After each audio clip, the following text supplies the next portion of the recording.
Hi again then guys, and welcome to the 20th instalment of Beards and Cars, the more informal series of course, where we talk about stuff which isn't necessarily needed or doesn't fit into a weekly video.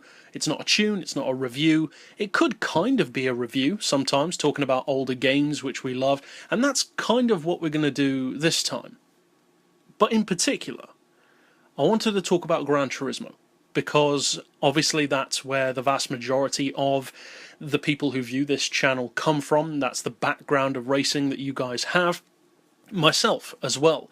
So I wanted to talk a little bit about the lineage that I have had with the Gran Turismo series as a whole, and also for you guys down in the comments where it started for you with Gran Turismo, what order you played the games in, if there's any that you haven't played or have played or maybe did or didn't like, and also extracting from that experience what aspects of Gran Turismo have you maybe not liked that you're glad are gone, or maybe that you don't like currently that you wish were gone, like features for instance, or features or even specific cars obviously that have been on the game but which aren't anymore, which you would like to see brought back. Not necessarily in Gran Turismo Sport, because we've covered that kind of stuff before, but just in general. Say a future Gran Turismo game, for instance, just as a blanket statement. Now, for me personally, my experience with Gran Turismo started with Gran Turismo 2. I think I was around 6 or 7 years old at the time. I picked it up in a shop, didn't really know what the game was about. I'd heard of Grand Theft Auto, and I just assumed that Gran Turismo was the same thing, but when I looked at the back of the box, I saw that it was just cars racing. So I thought, well, I'll give it a try. As I've said before on the channel, Grand Theft Auto has just never appealed to me. I like violent games, but for some reason that one just never did it. But with Gran Turismo, I noticed all of these cars on the back. Ever since I was a baby, basically, I've loved cars. When I was like 2 or 3 years old, I would tell you what a car was from its hubcap or its wheel rim, and it's always been a part of who I am. I've always just loved cars. Not necessarily racing them, but just cars in general. Looking at them, knowing stuff about them, knowing specs about them, and that kind of stuff. Now, as I said, I started with Gran Turismo 2. Played that one for, I guess it would have been probably 2 or 3 years.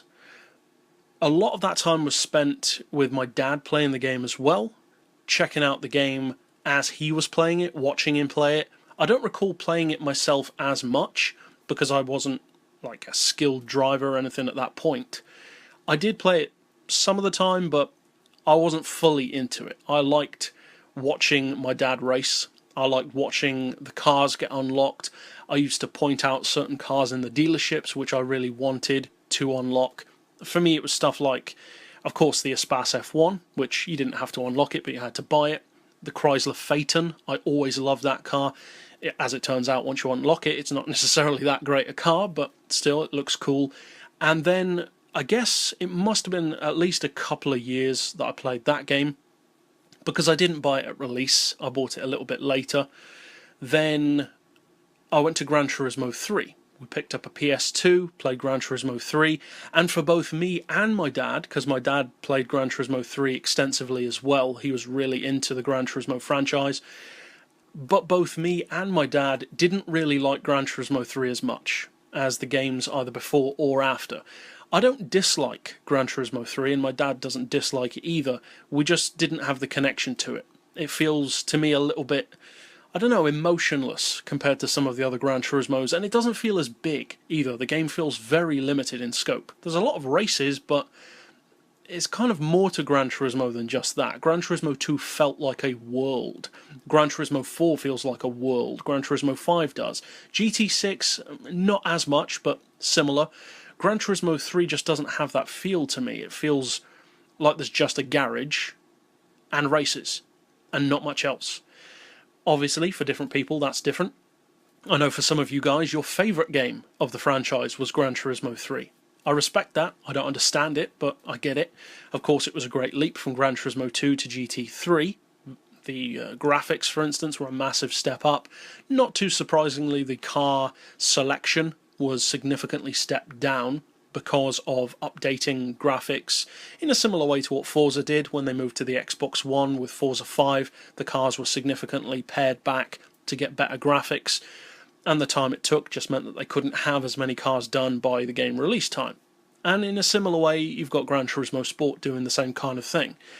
I think for Gran Turismo Sport, it's kind of for multiple reasons, though, such as the whole FIA thing, and obviously FIA involvement is automatically going to have more of an inclusion of race cars rather than road cars. But then after Gran Turismo 3, I can't remember how long we played that for, but we picked up Gran Turismo 4. I think we picked it up a little bit after it was released. I didn't get it on release day. I don't think we even bought it brand new. I think we bought a used version. But Gran Turismo 4 kept me going for, I mean, it had to be at least 3 or 4 years, I think, before I really got into another game to that same level. Because I played through Gran Turismo 4, well, so did my dad. My dad played through the whole game. I played through the whole game. I think we probably played through it 3 or 4 times, completing all the endurance races and everything. I loved Gran Turismo 4. When I was into Gran Turismo 4 and when it was that game dominating the market, because I think around that same time we had the first Forza game. I think Forza Motorsport on the original Xbox was released in like 2005, which was roughly the same time as GT4. GT4 was a little bit earlier. But to me, Gran Turismo was just a total dominating force in 2004, 2005. You had stuff like Enthusia, which we've talked about before, but nothing to the same level. Nothing even came close to Gran Turismo 4. And for me personally, I've said this a number of times, and I know some of you guys agree, I still think that Gran Turismo 4 is not just by a hair's breadth, but by far the best Gran Turismo game so far. Because it's, in terms of technical ability, the most impressive to me. Gran Turismo 5 and 6, in my opinion, feel kind of like remastered versions of the essential idea that Gran Turismo 4 had, and that Gran Turismo 4 still has graphics that hold up remarkably well. In the weekly photo mode competition, you will often see Gran Turismo 4 photos, and the cars look as good as they still do on GT6. If you put something like a Chaparral, which of course is a standard car, not premium, from Gran Turismo 4 in photo mode up against a photo mode of that same car on GT6, because some of those cars haven't been updated, it looks pretty much the same. It's crazy how well the graphics hold up. Now, as far as my experience after that, I didn't really like what Polyphony was doing with Gran Turismo 5 and moving over to the PS3. I didn't want to get a PS3, I didn't want to pick up Gran Turismo 5, I basically didn't want to buy an entire console for the sake of one game. Doesn't that sound familiar? Whereas nowadays, of course, the consoles are even more expensive, so for those thinking that about Gran Turismo Sport, I totally understand where you're coming from. Now, with Gran Turismo 4, as I said, it kept me going for a number of years. I still love that game. And for me, with Gran Turismo 4, it goes beyond just how big the game was, because it's easy to forget how huge Gran Turismo 4 is. But it really is. You haven't just got career mode races, or endurance races, or rally events. You've got multiple races in pretty much every manufacturer. I mean, not all manufacturers, but most of them. In arcade mode, you've got access to every car that you've ever driven or purchased. That's awesome. You don't really have that on other Gran Turismo games. On Gran Turismo 4, I would say the arcade mode was by far the best of any Gran Turismo game. Then, as I said before, after Gran Turismo 4, moved over to Forza. I bought an Xbox 360, picked up Forza 2, love that game, I still love Forza 2, it's a fantastic game, and we're going to be featuring a car from Forza 2 in an upcoming episode of Unsung Heroes, which I'm not sure exactly when I'm going to drop that, but yeah, stick around for that if you're a Forza 2 fan, one of the cars which isn't featured on Forza anymore. But then, as I said, I moved over to that. I still played Gran Turismo 4, but I was more into Forza 2. Then I picked up Forza 3, which, weirdly enough, and I have mentioned this before, I didn't enjoy Forza as much as, or I didn't enjoy Forza 3 as much as the rest. In exactly the same way. How weird is that? With Gran Turismo, I did not enjoy number 3 as much as the rest. But to me, Forza 3, in hindsight, looking back, was basically like Forza 4 beta, or the Forza 4 test bed, because Forza 4 refined what Forza 3 could have been. And for me, Forza 4 is the best Forza game so far. Horizon 3, I'd say, is the best Horizon game, but for the motorsport games, to me, none of the others come close to how good Motorsport 4 is. But I played Forza 2, then Forza 3, then Forza 4, then Forza Horizon, which initially I did not like. I completed the game in 2 days. Doesn't that sound familiar? Gran Turismo 6, wink wink.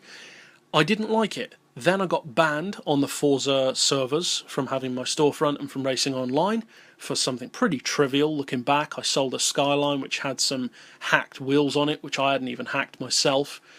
Got banned until like 2034, I think. I'm still banned on there now, of course. Pretty stupid, in my opinion. But I got banned from that, and because of getting banned, because as I've said before, I consider myself to be a businessman more than a race driver. I like making money and collecting cars. I'm good at that. And on Forza, the whole storefront concept immediately appealed to me. There was a point on Forza 4 where I had a quiet reputation for making good stuff. And I don't mean that I would sell thousands and thousands of designs. I mean that people knew me as kind of a niche decal and vinyl creator, and for making designs that would never be available on the storefront, but that people wanted. I remember that I did a logo design and a full livery design for a guy who had a whole team behind him. And he wanted a design for all of their cars and to have an official logo for their team. And he paid me 100 million credits to do that for him. And it was legit. And that was awesome. I made stupid money on Forza 4 just from business, basically. I didn't even complete 10% of the career mode on that game because I didn't need to. I had every car in the game, basically, a stupid amount of money, and I barely even did any racing, because I know a lot of people love that, but for me, it's never been about the racing as much on Forza or Gran Turismo. But then, after I got banned on there, I went to Horizon 1 again, enjoyed that a lot more. Then, after that, I moved to Gran Turismo 6, and of course that's where this channel really started to get its feet going. It's when it became Hammer Studios Gaming, when it started to release these videos in basically December of 2013, when Gran Turismo 6 was released. And of course the rest is history there. But I started playing GT6. I like GT6, obviously I still play it, but I was a little disappointed again in the Horizon way, actually, that the career mode was so pitifully small. And I can totally understand people who would get annoyed with that. I was as well, initially.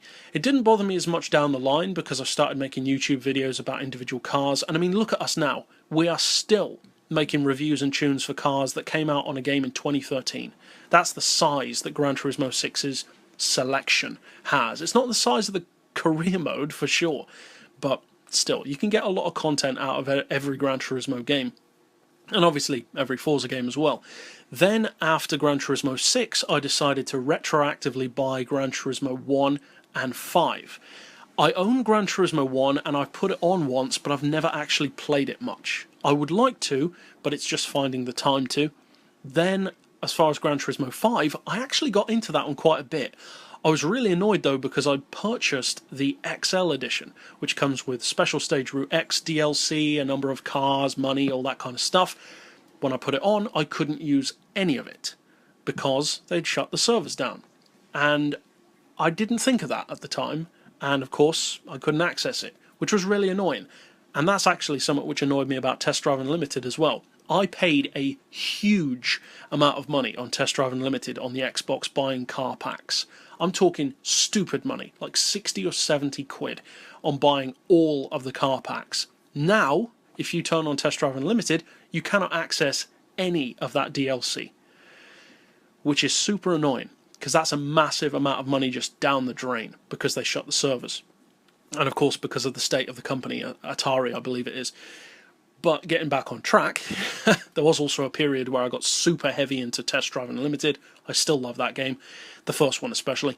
But then I played Gran Turismo 5. I enjoyed that. I do think Gran Turismo 5 is a better game than Gran Turismo 6 in terms of the career mode, the missions, all that kind of side. Hands down. I mean, there's no competition. Anyone that says that Gran Turismo 6 has a better career experience than Gran Turismo 5 is flat out wrong. It's not even a matter of opinion. It doesn't come close. Gran Turismo 6 has 2 days worth of events. Gran Turismo 5 has months worth of events for people who don't have the time to just play it flat out all day.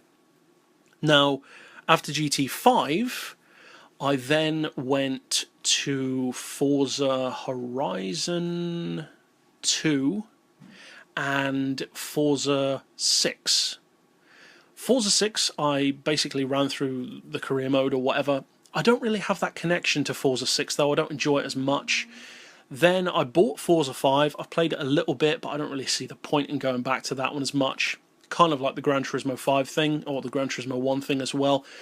But Forza 6 didn't really do it for me. I enjoy it, I like the car selection, but I don't have the emotional connection to it. And I have also pre-ordered the Ultimate Edition of Forza 7. I plan to pre-order Gran Turismo Sport as well. I'm not sure which version, maybe the Ultimate, who knows.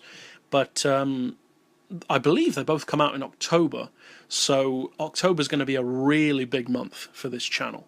Playing Forza 6 content, or Forza 7 content even. So we're going to be doing Forza 7, Forza Horizon 3, Gran Turismo 6, and Gran Turismo Sport simultaneously, with a little bit of Gran Turismo 2 and 3 and 4 in there as usual. So quite a lot of games at the same time on the channel. But yeah, and that's basically where I am now. Obviously looking forward to that next phase, and that's basically my history as far as Gran Turismo and Forza goes. So I love Gran Turismo 2, 4, and 5. I don't love 6, but I have good memories of it because of what it's done for me as a business and as a channel. And as far as Forza goes, I love 2, 4, Horizon, and Horizon 3. So that's my personal experience, and I'd love to hear, obviously, your guys' experience as well. Where did you start? Did you play both, or were you more of a Forza fan, more of a Gran Turismo fan? Did you swap over like I did? Maybe with other games as well, like Test Drive or Enthusia, as I mentioned. But yeah, that's basically been my journey so far, and looking to the future with the other new games coming out. But that's it for this particular installment overall. I'll see you guys next week, and as always, thanks for watching.